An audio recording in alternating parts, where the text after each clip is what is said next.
دنیا کی ایک واحد جماعت ہے جو فرقواریت کے لیبل سے پاک ہے، جس کے طرز عمل میں آپ کو طنز نہیں ملے گا، جس میں فرقواریت نہیں ملے گی، جس میں کوئی تشدد نہیں ملے گا، تبھی پوری دنیا میں بآسانی تبلیغ والوں کو ویزا مل جاتا ہے۔ فتنہ پرست لوگوں نے علماء دیوبند کی کتابوں کو سے تروڑ مروڑ کے چیزیں نکال نقول کے ایسا ملغوبہ بنا کے عرب علماء کے سامنے پیش کیا کہ وہ بھی کنفیوژن کا شکار ہوئے ہیں۔ میں نے کہا یہ بزرگ عالم ایک دفعہ ادھر پاکستان یا ہندوستان آ جائے، میں ان کو شب جمعہ میں لے کے جاؤں گا اور کہوں گا ان کا بیان شروع اس سے ہوتا ہے کہ اللہ سے ہوتا ہے، اللہ کے غیر سے نہیں، درمیان میں بھی یہ اور ختم بھی اسی پہ۔ اور کچھ فرقہ پرست لوگ ہیں جو اپنے مسلک کو پروموٹ کرنے کے لیے ان کو ایک موقع ملا ہے دبے دبے لفظوں میں، وہ بھی کچھ تو بالکل واضح طور پر میڈیا پہ آ کے اور کچھ دبے دبے لفظوں میں اس طرح کی چیزیں پھیلا رہے ہیں جس سے تبلیغی جماعت بدنام ہو۔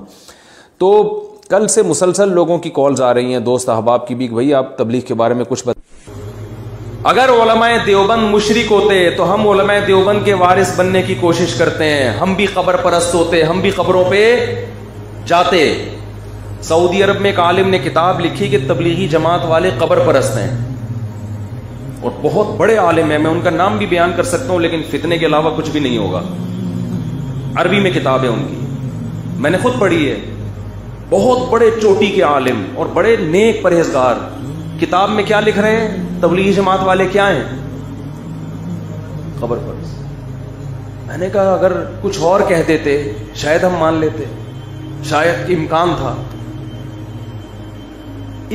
3 دن کی جماعت میں نکل کے دیکھ لیتے تو پتہ چلتا کہ تبلیغی جماعت والے جتنے قبر پرستی کے خلاف ہیں عملاً، اتنا شاید دنیا میں کوئی دوسرا، وہ تو توحید میں اتنا مبالغہ کرتے ہیں کہ جہاں ہونا چاہیے وہاں بھی نہیں ہونے کے قائل۔ کہتے ہیں اللہ سے سب کچھ ہوتا ہے، دکان سے کچھ بھی نہیں ہوتا۔ اس چکر میں بعضوں نے دکانوں پہ تالے ڈال کے نکل گئے۔ یہ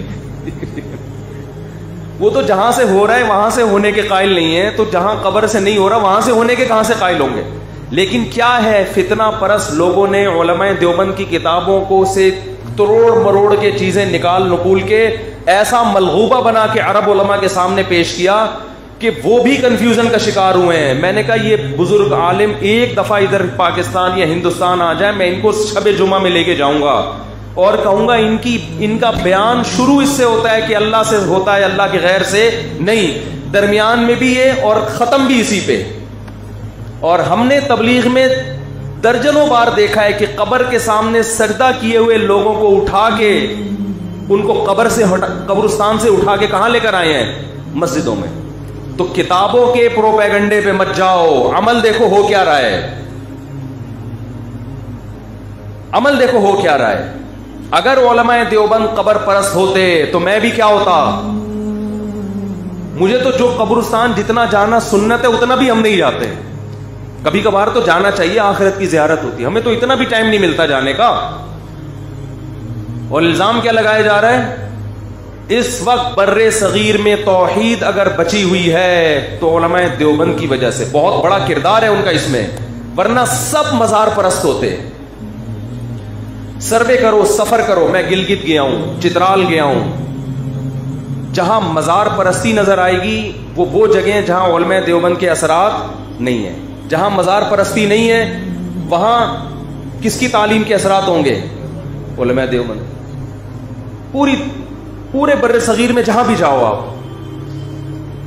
جہاں بھی جاؤ، مزار اگر نظر آ رہے ہیں، قبروں پہ سجدے نظر آ رہے ہیں، بھائی یہاں کوئی عالم دیوبند کا عالم نہیں آیا تبلیغ کے لیے۔ اور جہاں میں گلگت کے ایسے دیہاتوں میں گیا جہاں ایک بالش سے اونچی قبر نہیں ہے، سب مٹی کی قبریں، ایک بالش سے اونچی کوئی قبر نہیں، بڑے بڑے قبر۔ میں حیران، یار تم گاؤں دیہات کے لوگ، تمہیں اتنا شعور، تو سلسلہ جا کے کہاں ملے گا؟ جا عالم من دیوبند، کہاں سے ایک عالم آئے تھے؟ دیوبند۔ وہ سب مزار ختم کر کے چلے گئے۔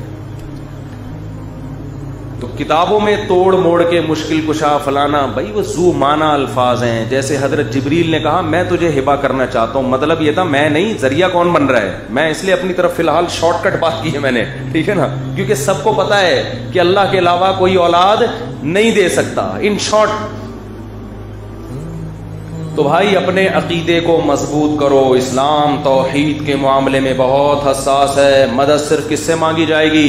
اللہ سے. کسی بھی مذہبی تنظیم کو بدنام کرنے کا انہوں نے پوری بلی تبلیغ جماعت پہ ڈال دی ہے، اور سب کو پتہ ہے وہ کون لوگ ہیں. میں ایسی باتیں نہیں کرنا چاہ رہا کہ جس سے ملک میں مزید فرقہ واریت پھیلے اور ایک دوسرے پہ الزامات ہم لگانا شروع کر دیں.